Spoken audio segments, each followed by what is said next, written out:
For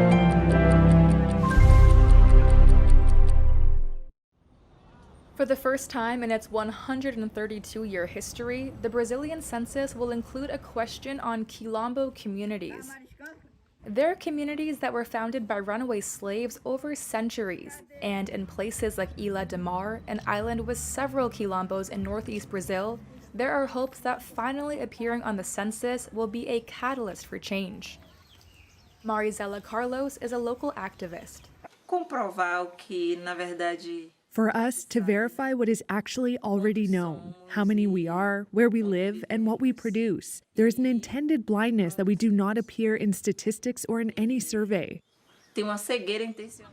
93% of the people who call Ilha de Mar Island home identify as Black.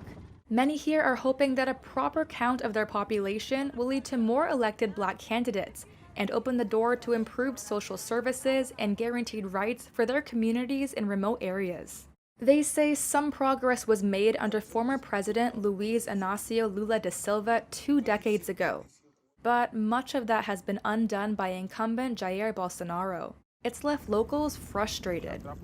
Eu entendo que hoje o processo eleitoral está muito. I understand that today's electoral process is much more complicated, even because of the current president, who is Jair Bolsonaro. But it is useless wanting to overthrow Bolsonaro and keeping the deputies and mayors who answer the same way. Que responde pela mesma linha. The updated census and the rising number of Black candidates are part of a slow reckoning for Brazil, which was the last country in the world to abolish slavery in 1888. The U.S. judge appointed to review documents seized last month by the FBI from Donald Trump's home pressed the former president's lawyers in a hearing Tuesday about whether they had any evidence that Trump had, as he had publicly claimed, declassified some or all of the records at the center of the case. Tuesday marked the first public hearing before Judge Raymond Dearie, who was appointed to serve as what's known as a special master or independent overseer to decide if any of the 11,000 documents found by federal agents executing a search warrant at Trump's Mar-a-Lago, Florida resort should be off-limits to investigators. Trump is under investigation for illegally retaining government records, some marked as highly classified. He has denied wrongdoing and claimed without evidence that the investigation is politically motivated. And now the unprecedented weaponization of the Justice Department and the FBI to break into and raid the home of a former president of the United States. The former president has also claimed in social media posts he had declassified the records, but his attorneys have made no such statement in court filings. And when asked by Judge Dearie for evidence of that declassification, Trump's attorneys on Tuesday argued that such a request went beyond the scope of the special master's appointment. Judge Dearie said he was, quote, taken aback by that claim, and added, quote, I think I'm doing what I'm told.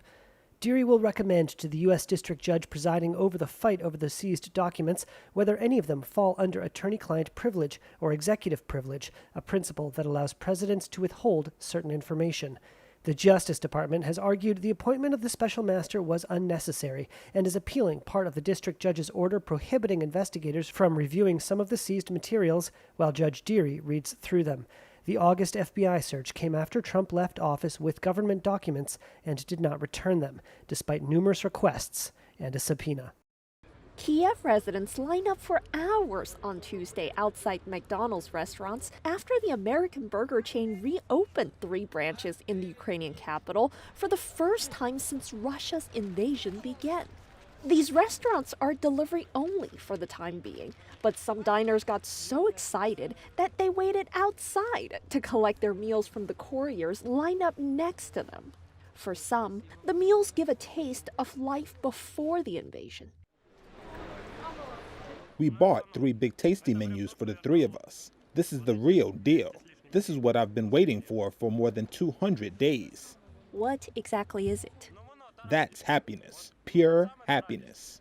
McDonald's closed all its restaurants in Ukraine and Russia in March, though according to the chain, it continued paying more than 10,000 Ukrainian employees. It plans to reopen more branches in Kyiv and western Ukraine in the coming weeks. The interest is already so high that local delivery service Quilombo had to stop accepting orders. Anastasia Tochinska's order was canceled online, so she joined the actual line outside the restaurant. I am happy we have McDonald's and the Russians don't and won't have it. Let the truth be on our side and let international business support the truth. I think everyone was waiting for this moment. This McDonald's reopening is a cult thing, and it's nice for us to have during these times. 4 years ago, Tesla chief executive Elon Musk blamed over-reliance on factory robots for putting the electric car maker in, quote, production hell, saying humans were better at certain jobs. But apparently, times have changed. Tesla is now floating ambitious plans to deploy thousands of humanoid robots, known as Tesla bots or Optimus, within its factories, expanding eventually to millions around the world, according to job postings.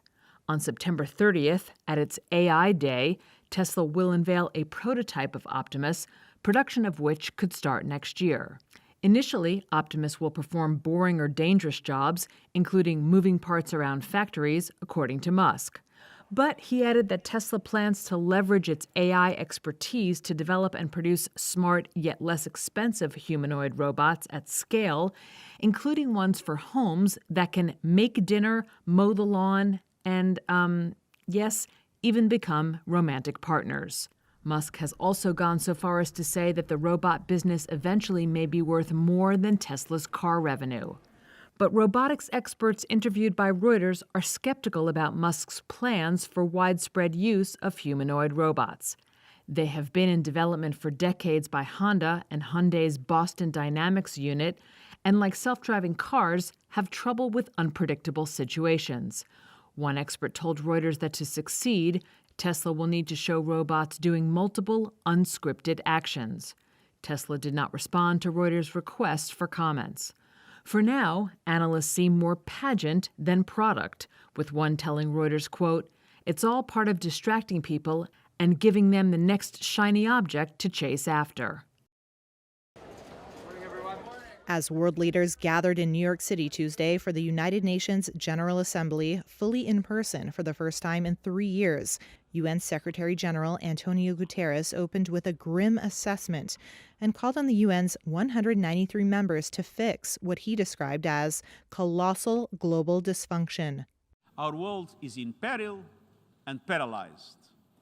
Geopolitical divides are undermining the work of the Security Council, undermining international law, undermining trust and people's faith in democratic institutions, undermining all forms of international cooperation. We cannot go on like this. Division du monde. French President Emmanuel Macron used the occasion to warn that Russia's invasion of Ukraine was dividing the world and restoring the age of colonialism. In a forceful 30-minute speech, Macron pleaded for neutral countries on the war to take a stand. Those who are keeping silent today actually are, in a way, complicit with the cause of a new imperialism, a new order that is trampling over the current order. Macron dismissed the narrative that the West was trying to defend outdated values to serve its interests, and that the rest of the world had suffered because of it. It is up to the members of the Security Council to say this loud and clear, and to the members of this assembly to support us on our path to peace. I, from this podium, call upon members of the United Nations to act so that Russia rejects the path of war and assesses the cost for itself and for all of us, and really brings an end to this act of aggression. Amid the war in Ukraine, climate change-related catastrophes, and a world still rocked by a global pandemic, Turkish President Tayyip Erdogan reminded delegates that they have a common responsibility for global stability. All these disasters affecting millions of people have shown, once again, that the United Nations will have to be much more effective, much more influential. On ending the conflict in Ukraine, Erdogan pointed to dialogue as being key. We think that the war will never have a triumph, and a fair peace process will not have a loser. Turkey, which shares a maritime border with Ukraine and Russia and has good ties with both, launched mediation efforts months ago. President Joe Biden will address the General Assembly on Wednesday. According to officials, he'll use his speech to argue that Russia should be ousted as a member of the UN Security Council and urge all nations to see that Russia's war against Ukraine is a violation of the UN's 1945 charter.